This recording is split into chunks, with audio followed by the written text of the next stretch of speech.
गलत लोगों से बचना है। आपके परमेश्वर का जांचो और परखो। आमीन। मैं नहीं बोला कि मुझे भी ना जांचो, मुझे भी जांचो और परखो। आमीन। मैं नहीं बोला कि मैं सही हूं, लेकिन जिस दिन आप जांच लोगे आप बोलोगे कि सही है। जो खाली वही लोग रहोगे जो प्रार्थना करते, आत्मिक में चर्च में आके खड़ते हैं, प्रार्थना करते, आत्मिक इतने तरीका करते, वो जब चर्च को छोड़ो तो लोग रहोगे। जो विचार करते वो चर्च में है, जो विचार करते हैं वो चर्च में जाते हैं, जो दारू करते वो चर्च में जाते हैं। आप लोगों को परमिशन देते जाओ आप जो परखो जो चर्च के अंदर फिजिकल लोग रहते हैं। और मैंने देखा है 3-4 आत्मिक लोग उस चर्च से अलग हो गए। उस तरह जो चर्च में अंदर आत्मिक लोग अलग हो जाते हैं, वो सच में स्पिरिचुअल होते हैं। और ऐसे ज्यादा आत्मिक बने नहीं, सच में स्पिरिचुअल होते हैं। वो लोग अलग हो जाए तो चर्च आत्मिक नहीं होता। उनको चलाना होगा आपको। और आपकी चर्च अगर फिजिकल है तो आपके चर्च में फिजिकल लोग रहेंगे। आपके चर्च के अंदर आप लोगों को बोला जा तू और चीजों में मैरिज हो जा, आप लोगों की मैरिज में काम ले रहा हूँ। जैसे प्रभु ने आकर टांग लगाया था लोगों की शादी करवाने के लिए, तुझसे शादी कर, तुझसे शादी कर, तुझसे शादी कर, ये चीजों के लिए आप टांग लड़ाओगे। इसका मतलब आपका चर्च क्या है? एक जागतिक चर्च में आप जी रहे हो, परमेश्वर आपको छोड़ चुका है।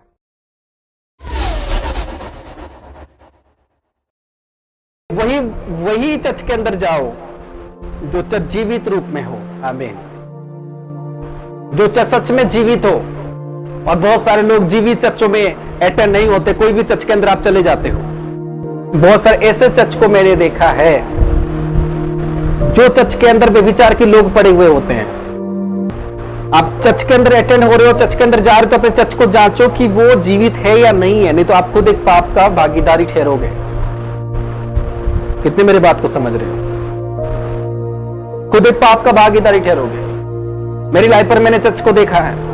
मैं चर्च के अंदर आत्मिक रूप से था और आत्मिक रूप से काम कर रहा था, मुझे परमेश्वर ने बढ़ाया।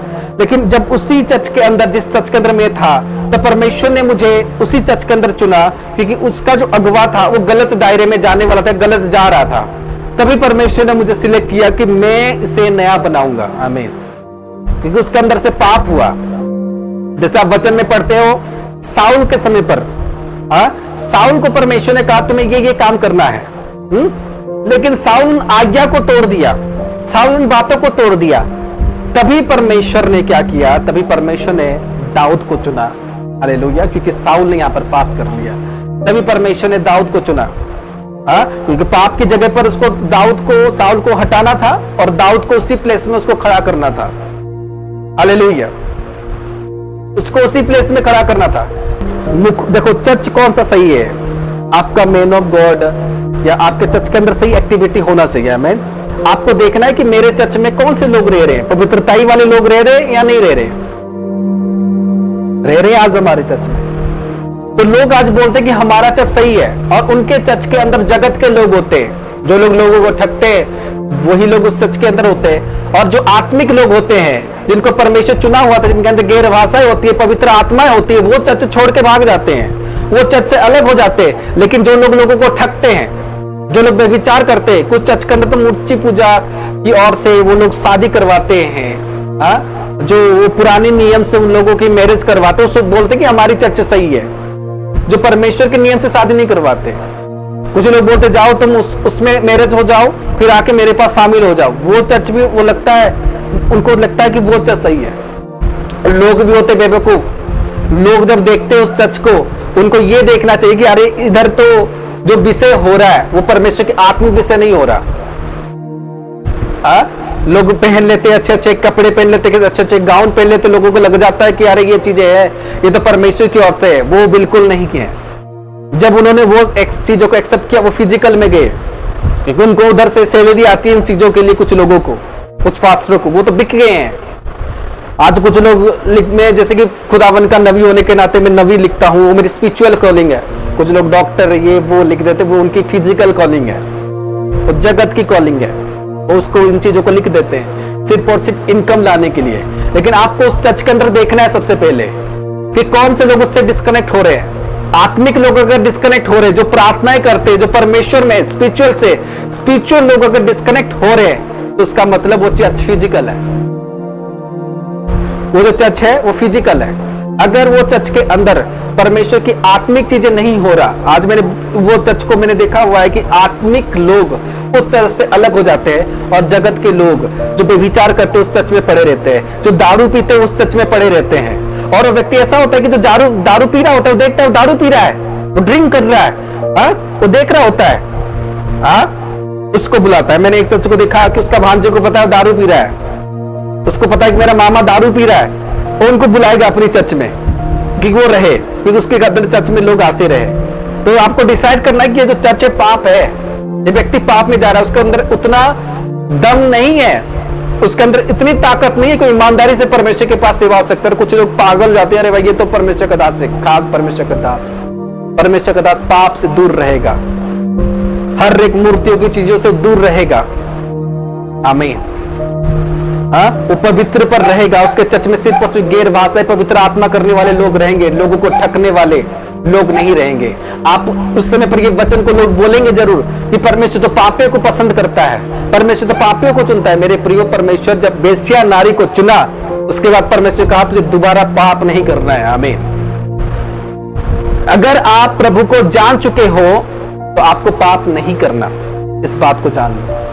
और आप प्रभु को जान चुके हो और आपके चर्च में पाप के ऊपर पाप, पाप के ऊपर पाप, पाप के ऊपर पाप, तो उस चर्च के अंदर आप क्या कर रहे हो आप सोचो। अगर वो पादरी भी क्या कर रहा है उसको सोचो, जो अपने फायदे के लिए इस वचन को बोल देगा प्रभु तो पापियों को पसंद करता है।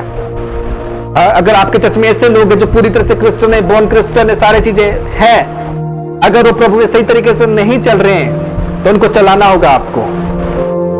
और आपकी चर्च अगर फिजिकल है तो आपके चर्च में फिजिकल रोग रहेंगे। आपके चर्च के अंदर आप लोगों को बोलोगे जा तू और चीजों में मैरिज हो जा, आप लोगों की मैरिज में टांग लड़ाओगे, जैसे प्रभु ने आकर टांग लड़ाया था लोगों की शादी करवाने के लिए, तू इससे शादी कर, तू इससे शादी कर, तू उससे शादी कर, ये चीजों के लिए आप टांग लड़ाओगे।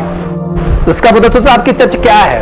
एक जागतिक चर्च में आप जी रहे हो, परमेश्वर आपको छोड़ चुका है, जगत के लिए आप जी रहे हो। चर्च के अंदर ऐसी बात नहीं होती, लेकिन लोग बेवकूफ होते हैं। लोगों को जान लेना चाहिए कि जब कोई व्यक्ति पाप कर रहा होता है, जब साउल ने पाप किया, परमेश्वर ने दाऊद को भी चुना। आमीन। तब दाऊद को परमेश्वर ने उस प्लेस में लाया और उसको खड़ा किया, क्योंकि साउल पाप कर रहा था।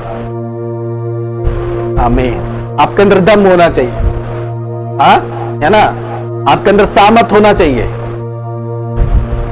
लेकिन आप खाली फाइनेंशियली लोगों को सिलेक्ट करोगे, स्पिरिचुअल लोगों को सिलेक्ट नहीं करोगे। आज बहुत सारे ऐसे लोग हैं जो स्पिरिचुअल टीचिंग को अटेंड करते हैं, उसमें से कुछ लोग पेमेंट करते हैं, कुछ लोग नहीं करते हैं। जिनके अंदर आत्मिक गुण है उनको फ्री में लिया जाता है। आज अगर मैं बढ़ रहा हूं तो मैं स्पिरिचुअली बढ़ रहा हूं। आमीन। मेरे चर्च के अंदर नाच गाना नहीं होता, मेरे चर्च के अंदर रोना होता है खुदावन के लिए। आमीन। हालेलुया। खुदावन ने पता है मुझे क्यों चुना, उस चर्च से परमेश्वर ने मुझे इसीलिए चुना क्योंकि उस चर्च के लोग रॉन्ग कर रहे थे, उस चर्च का पादरी रॉन्ग कर रहा था। कितने मेरे बात को समझ रहे हो। उसी घराने से, उसी वंश से परमेश्वर ने मुझे खड़ा किया, क्योंकि एक व्यक्ति जब रॉन्ग में चल रहा होता है तब परमेश्वर अपने जनों को चुनना खड़ा करता है। आप देखो, अपने चर्च को देखो कि वहां के जो लोग हैं उस चर्च में कौन से लोग हैं। फिजिकल लोग हैं, जो खाली वही लोग रहोगे जो प्रार्थनाएं कर रहे थे, आत्मिक में चर्च में आके खड़ते हैं, प्रार्थनाएं करते, आत्मिक इतने परित्याग करते, वो जब चर्च को छोड़ देते वो लोग रहोगे। जो भी विचार करते वो चर्च में है, जो भी विचार करते हैं वो चर्च में रह जाते हैं, जो दारू करते वो चर्च में रह जाते हैं। आप लोगों को परमिशन देते जाओ मैरिज हो जाओ, मूर्ति पूजक में मैरिज हो जाओ, जो भी चीजों में, बस फिर से लाकर उनको चर्च के अंदर शामिल कर देना। और आप बोलोगे कि मैं सही हूं, आप बोलोगे कि वो पादरी सही है, बिल्कुल गलत है। जब वो चीजें आप करने लग रहे हो और जो उन चीजों में, जो उन चर्च के अंदर जाके शामिल हो जाता है, वो खुद पाप का भागीदारी बनता है। आमीन। आमीन बोला है आपने, समझ लो। अगर भागीदार बनोगे तो पाप करोगे, समझ रहे या नहीं। तब उसी, क्योंकि चर्च कभी कभार आपके पीछे लग जाता है जब आप छोड़ते हो। आज तक परमेश्वर की दास में किसी के पीछे नहीं लगा, लेकिन लोग आपके बारे में नेगेटिविटी बोलना शुरू कर, जैसे मेरे साथ हुआ था। लोग मेरे बारे में ये ऐसे है वो ऐसे है, लेकिन मैंने कुछ किया ही नहीं। हालेलुया। लेकिन परमेश्वर ने आज ऐसा खड़ा किया है, मैं ऐसा बड़ा हूं, वो 7 जन्म में नहीं बढ़ सकता। हालेलुया। मेरी एक कॉल से, जितने मेरे विरुद्ध प्रचार होती है उस जगह पर, मेरी एक कॉल से उधर लोग हिल जाएंगे मेरी एक फोन कॉल से। हालेलुया। उसी प्लेस के सीएम के साथ कांटेक्ट होती है मेरी। हालेलुया। एक कॉल से वो लोग हिल जाएंगे। कितने मेरी बात को समझ रहे हो? परमेश्वर ने ऐसा खड़ा किया। हाँ, समझ रहे या नहीं? इसलिए गलत चर्चों से, गलत लोगों से बचना है आपको। परमेश्वर ने कहा जांचो और परखो। आमीन। मैं नहीं बोला कि मुझे भी ना जांचो, मुझे भी जांचो और परखो। आमीन। मैं नहीं बोला कि मैं सही हूं, लेकिन जिस दिन आप जांच लोगे आप बोलोगे कि सही है। आप खुद ही बोलोगे। हालेलुया। आप खुद ही बोलोगे, क्योंकि पवित्र आत्मा कहता है किसके अंदर पवित्र आत्मा है वो ऐसे गिर जाने से, कांप जाने से उसके अंदर पवित्र आत्मा है पता नहीं चलेगा। उसकी काम से आप उसको पहचानोगे। उसकी काम परमेश्वर में कैसे जा रही है। मैंने परमेश्वर के लिए घर परिवार प्रॉब्लम्स सहने के लिए ठाना, सेक्रीफाइस ठाना, सब चीजें मैंने ठाना कि परमेश्वर के लिए मैं करूंगा। मैं उसी कलीसिया के अंदर ईमानदारी से पेट से खून निकालते हुए काम करते रहा, सब कुछ करते रहा। हालेलुया। सब कुछ करते रहा। आज मैं जैसा हूं कि कोई बोलेगा कि मैं किसी को ठग सकता हूं, किसी को लूट सकता हूं, नहीं। लेकिन ऐसे अफवाहें फैलाए जाते हैं, लेकिन लोगों को डर रहता है ये इतनी तेजी से तो बढ़ रहा है, कल को ये मेरे विश्वासी को तो ना ले ले, कल मेरे सारे लोग तो उधर ना चले जाए। हाँ, लेकिन हमेशा सच को, उस कलीसिया को जांचो परखो जो चर्च के अंदर फिजिकल लोग रहते हैं। और मैंने देखा है 3-4 आत्मिक लोग उस चर्च से अलग हो गए। उस तरह जो चर्च में अंदर आत्मिक लोग अलग हो जाते हैं, हाँ, मतलब सच में वो स्पिरिचुअल होते हैं। और ऐसे ज्यादा आत्मिक वाले नहीं, सच में स्पिरिचुअल होते हैं। वो लोग अलग हो जाए तो वो चर्च आत्मिक नहीं होता। हालेलुया। और जो चर्च खास करके विश्वासी के विरुद्ध प्रचार करता है वो तो बिल्कुल ही परमेश्वर का नहीं होता। हमारे चर्च में कितने लोग आए गए, उनके कारण बता दिए ये चीजें किया है, बस खत्म, नो डिस्कशन। उसके बाद कोई डिस्कशन नहीं, उनकी पर्सनल लाइफ में कोई एंट्री नहीं है हमें। हाँ, तो इसीलिए जानो परमेश्वर की जीवित चर्च क्या होती है। और अगर आप उसमें से हटते नहीं हो तो परमेश्वर आपको पूछेगा, जब मैंने तेरे आंख खोला था तो कहां था?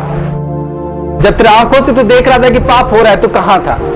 तो आपके ऊपर 4 गुना पाप लगेगा। परमेश्वर बोलेगा कहां था तू? तब बोलोगे नहीं, मैं तो मेरे घर के पास था इसीलिए मैं था, मेरे रिश्तेदार था मैं इसीलिए था। लेकिन अपने उद्धार वाले जीवन को डिस्ट्रॉय करोगे। परमेश्वर बोलेगा तू जा, इसी कारण से तू नरक जाएगा, इसी कारण से तू नरक जाएगा। इसलिए बहुत सारे लोग इन विषय में अंधे हो जाते हो, जीवित चर्च को चुन नहीं पाते हो, जीवित चर्च को सिलेक्ट नहीं कर पाते हो, कामों को देख नहीं पाते हो। हालेलुया। मैंने कहा था आपको चर्च के अंदर आके देखोगे, चर्च के अंदर इतनी खर्च है, चर्च के अंदर आप देख के थम जाओगे कि बड़े बड़े चर्च में इतने खर्चे नहीं होते हैं। देख के दंग हो जाओगे कि क्या हो रहा है। जीवित दास आपको देखने को मिल जाएगा, जीवित दास कैसे होते हैं। हालेलुया। लेकिन वो चर्च में आज तक किसी को नहीं बोला फिजिकल चीजें करने के लिए। लेकिन अगर आप उन सब कलीसिया के अंदर हो जो देख रहा है कि दारू पी रहा है, उसको पता भी है दारू पी रहा है, उसको लाके एंट्री करके रखा हुआ है। फिजिकल लोग उस चर्च में रह गए, आत्मिक लोग चले गए, तो आप बोलते वो तो चर्च अच्छा है। आप देखते हो चुगलियां होते हैं, आप बोलते हो अच्छा है। हालेलुया। आप पाप कर रहे हो। आप जो आप उन चर्चों के अंदर रहते हो आप पाप कर रहे हो। आप उससे फिर क्या कर रहे हो? पाप कर रहे हो। बड़े बड़े कॉस्ट्यूम पहन के लोग आ रहे हैं, आप देख रहे हो, सोच लो वो लोग पाप कर रहे हैं। परमेश्वर ने कहा मैं तुम्हारी दिल को देखता हूं। परमेश्वर ने कोई यूनिफॉर्म आपके लिए नहीं बनाया। हालेलुया। लेकिन आप भी उसको स्कूल की तरह बना दिए। खुदावन ने कहा तुम्हारा देह मेरा मंदिर है। इसलिए परमेश्वर का कोई यूनिफॉर्म नहीं होता और खुदावन के दास का भी कोई यूनिफॉर्म नहीं होता, वो आसमानी चमक के साथ रहता है। आमीन। वो आसमानी चमक के साथ रहता है। और यही यूनिफॉर्म वाले लोग ही यीशु मसीह को सूली पर चढ़ा दिए थे, जो थे प्रधान याजक लोग, उन्हीं लोगों ने ही चढ़ा दिया था। इसलिए खुदावन करे आपके अंदर बुद्धि और ज्ञान आए और आप अपने जीवन पर जीवित चर्चों को सिलेक्ट करो और झूठे प्रचारक से बचो। झूठे प्रचारक से आपको बचना पड़ेगा, जो झूठे प्रचार करते हैं, जो एक विषय को सही करने के लिए प्रचार करते हैं, जो खाने पीने के लिए प्रचार करते हैं, इन सब अननेसेसरी चीजों के लिए प्रचार करते हैं और खुद उसमें होते नहीं है। आपको उन सब चीजों में बचना होगा और वो आपके पापा जी स्पिरिचुअल फादर नहीं हो सकता। समझ रहे हो या नहीं मेरी बात? कुछ चर्च में चले गए, बोलोगे मेरे स्पिरिचुअल फादर, ये मेरे पापा जी, कैसे है, किस कारण से है? देखो, जांचो कि उसमें जो हमारे मूर्ति पूजक की तरह मैरिज हो रही है नहीं, ये चर्च मैरिज में दिमाग लड़ा रहा है नहीं, क्या मसीह ने लड़ाया था ये सब चीजें करने के लिए? आप बोलोगे परमेश्वर तो रूत का लड़ा था, वो बात अलग है। आप कौन हो? आप कौन हो? उसको देखो। हाँ, क्या परमेश्वर रियल में चाहता है जो काम उसको करने के लिए रेडी हो या नहीं? आपके मुखों से अनवन शब्द वर्ड निकल रहे या नहीं निकल रहे? कौन कौन सी चीजें आप कर रहे हो, किसकी पर्सनल लाइफ में इंटरफेयर कर रहे हो, एनीथिंग आपको उसको देखना होगा। हालेलुया। और मूर्ति पूजक के लिए क्या कर रहा है, दारू के लोगों के लिए क्या कर रहा है, नशे के लोगों के लिए उसके चर्च में है, उसको ये कर रहा है या नहीं कर रहा है? आपको सब चीजों में देखना होगा और उस कलेशा से हटना होगा, नहीं तो आप बड़े पाप कर बैठोगे रॉन्ग पर्सन के लिए, रॉन्ग लोगों के लिए, जो आप करोगे।